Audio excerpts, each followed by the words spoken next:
Die Rückkehr. Die Nachmittagssonne lag weich über dem Park und tauchte alles in ein sanftes Leuchten. Vögel sangen in den Bäumen, und die Luft roch leicht nach frisch gemähtem Gras. Nora ging den Weg entlang mit ihrer Kamera und blieb alle paar Schritte stehen, um ein Foto zu machen. Sie liebte, wie das Licht die einfachsten Dinge veränderte: eine Pfütze, ein Blatt, einen Schatten. Auf der Bank neben dem Brunnen fütterte ein älterer Mann Tauben mit stiller Genauigkeit. Nora zögerte, dann lächelte sie höflich, als sie an ihm vorbeiging. »Ein schöner Tag«, sagte der Mann, ohne aufzusehen. »Ja«, antwortete Nora und senkte die Kamera. »Machst du Fotos beruflich oder zum Vergnügen?«, fragte er. »Meistens zum Vergnügen«, sagte sie, »aber manchmal kaufen Leute sie.« Er nickte und verfolgte eine Taube, die näher hüpfte. »Dann hast du mehr Glück als die meisten«, sagte er. »Wieso?« »Du suchst die Schönheit, anstatt zu warten, bis sie dich findet.« Das gefiel Nora. Es blieb in ihrem Kopf wie eine Melodie. Sie machte ein weiteres Foto: Sonnenlicht auf den faltigen Händen des Mannes, die Krümel, die Ruhe. »Kommst du oft hierher?«, fragte sie. »Jeden Tag«, sagte er, »alte Gewohnheiten und alte Knie.« Beide lachten leise. Der Brunnen plätscherte im Takt ihres Schweigens. »Früher habe ich hier Schach gespielt«, fuhr er fort, »bevor mein Freund wegzog.« »Du könntest immer noch spielen«, sagte Nora. »Nicht allein«, lächelte er, »dann ist es kein Spiel mehr, nur Erinnerung.« Ein leichter Wind ließ die Tauben aufflattern. Nora sah ihnen nach, wie sie kreisten, weiße und graue Flügel im Licht glitzernd. »Ich glaube, Erinnerungen sind Teil des Spiels«, sagte sie leise. Der Mann sah sie an, und in seinen Augen glänzte etwas Gütiges, Fernes. »Vielleicht hast du recht«, sagte er, »vielleicht spielen wir so weiter.« Nora sah auf den Bildschirm ihrer Kamera und drehte ihn zu ihm. »Möchtest du sehen?« Er rückte seine Brille zurecht. »Ah, du hast sie im Flug erwischt.« »Und dich auch«, lächelte sie. »Du siehst nachdenklich aus.« »Nachdenklich oder alt?«, schmunzelte er. »Vielleicht beides. Aber es steht dir.« Er lachte, warm wie Tee. »Wie heißt du, Fotografin?« »Nora. Und du?« »Arthur.« »Freut mich, Arthur.« »Ganz meinerseits«, Nora mit der Kamera. Eine Familie ging vorbei, mit Luftballons und Zuckerwatte. Ein kleines Kind winkte den Tauben lachend zu. Arthur winkte zurück, und Nora fing den Moment mit der Kamera ein. »Du lässt alles friedlich aussehen«, sagte Arthur. »Vielleicht liegt es am Licht«, antwortete Nora. »Oder an dir«, sagte er freundlich. Sie errötete und versteckte sich wieder hinter der Kamera. »Soll ich dir das Foto schicken?« »Wenn du darauf bestehst«, lächelte er, »aber nur, wenn du versprichst, irgendwann noch eins zu machen.« Abgemacht. Der Uhrturm schlug 4-mal. »Ich muss los«, sagte Nora. »Ich treffe eine Freundin.« »Dann will ich dich nicht aufhalten«, sagte Arthur. Sie zögerte. »Vielleicht sehe ich dich morgen?« »Wenn das Wetter gnädig ist«, sagte er. »Ich werde hier sein mit den Tauben.« »Dann bringe ich mehr Krümel mit«, lachte sie. »Und ich halte einen Platz auf der Bank frei.« Sie winkten sich, als sie fortging, die Kamera an ihrer Seite schwingend. Am Abend lud Nora ihre Fotos hoch. Das Bild von Arthur fiel auf ruhige Augen, helle Tauben, weiches Licht. Sie gab ihm einen Titel: Der Gentleman und die Vögel. Eine Woche später wurde es in einem kleinen Café ausgestellt. Menschen blieben stehen, sahen es sich an und lächelten still. Aber ein Besucher blieb länger als die anderen. Es war Arthur selbst, mit seinem alten Hut und einem stolzen Lächeln. »Du hast sie wirklich im Flug erwischt«, sagte er, als Nora sich näherte. »Und du hast dein Versprechen gehalten«, sagte sie. Ich konnte doch nicht die Eröffnung meines eigenen Porträts verpassen, scherzte er. Sie saßen am Fenster und tranken Kaffee. Draußen leuchtete derselbe Park im Abendlicht. Seltsam, sagte Arthur. Die Welt sieht gleich aus, aber sie fühlt sich anders an. Vielleicht, weil wir sie jetzt bewusster sehen, sagte Nora. Ja, nickte er. Fotografen lehren uns, genauer hinzusehen. Sie lachte leise. Und du? Alte Männer füttern Tauben, junge Frauen jagen dem Licht nach. So hält die Welt das Gleichgewicht.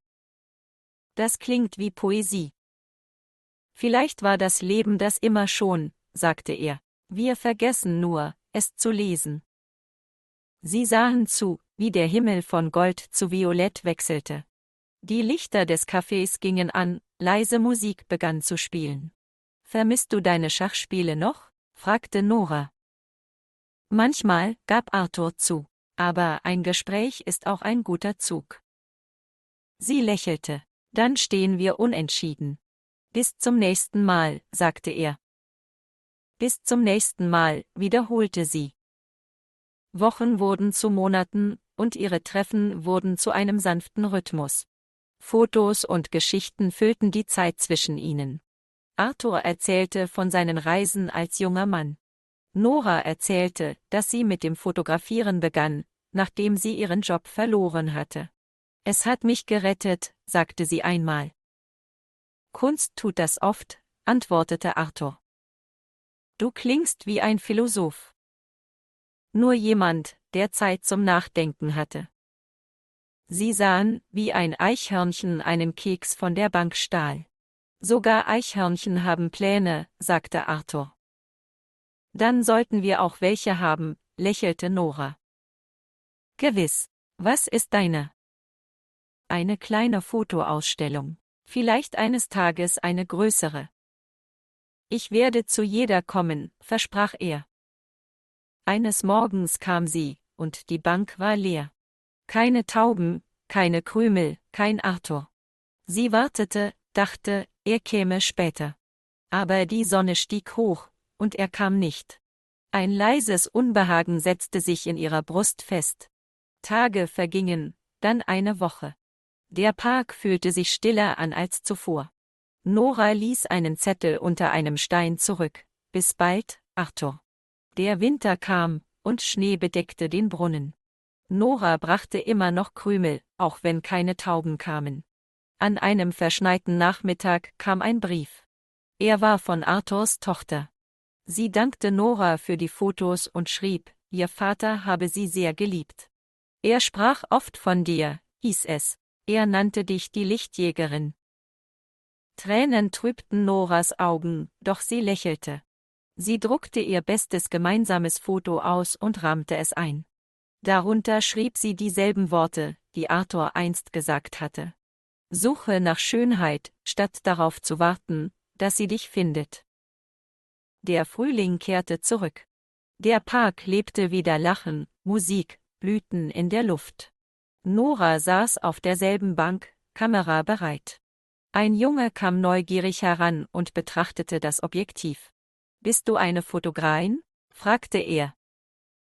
»Ja«, lächelte sie. »Willst du es lernen?« Er nickte eifrig.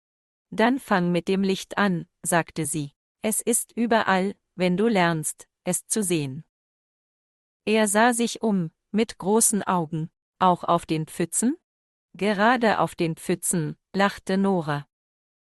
Sie zeigte ihm, wie Spiegelungen das Gewöhnliche in Magie verwandeln können. »Wie ein Spiegel?« fragte er. »Wie eine Geschichte«, sagte sie. »Jedes Foto erzählt eine.« Der Junge grinste. »Dann will ich auch Geschichten erzählen.« »Gut«, sagte Nora. »Die Welt braucht mehr Geschichtenerzähler.« Sie verbrachten den Nachmittag damit, Blätter, Vögel und Lachen zu fotografieren. Als die Mutter den Jungen rief, winkte er zum Abschied. »Bis morgen«, rief er. Nora winkte zurück, das Herz warm. Die Sonne sank hinter die Bäume, golden und freundlich. Sie saß still da und spürte das Leben um sich herum. Dir würde dieses Licht gefallen, Arthur, flüsterte sie. Eine Taube landete in der Nähe und neigte den Kopf. Na, sieh mal einer an, lächelte sie.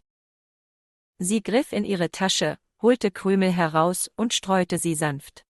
Die Taube gurrte, eine zweite kam dazu. Nora hob ihre Kamera. Der Verschluss klickte leise. Das Licht tanzte wieder auf den Flügeln. Und für einen Moment schien die Welt zurückzulächeln. Später lud sie das Foto hoch und gab ihm einen Titel. Die Rückkehr. Darunter schrieb sie, für Arthur, der mich das Sehen lehrte. Am nächsten Morgen erfüllte Sonnenlicht ihr Zimmer.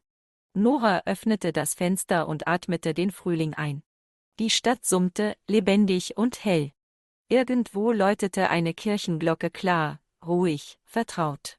Sie lächelte und flüsterte, »Guten Morgen, mein Freund.« Dann nahm sie ihre Kamera und ging hinaus, um wieder dem Licht nachzujagen. Danke fürs Zuschauen. Vergiss nicht, das Video zu liken, deine Gedanken in den Kommentaren zu teilen und den Kanal zu abonnieren. Abonniere unseren Telegram-Kanal, damit du keine neuen Geschichten verpasst. Der Link ist in der Beschreibung.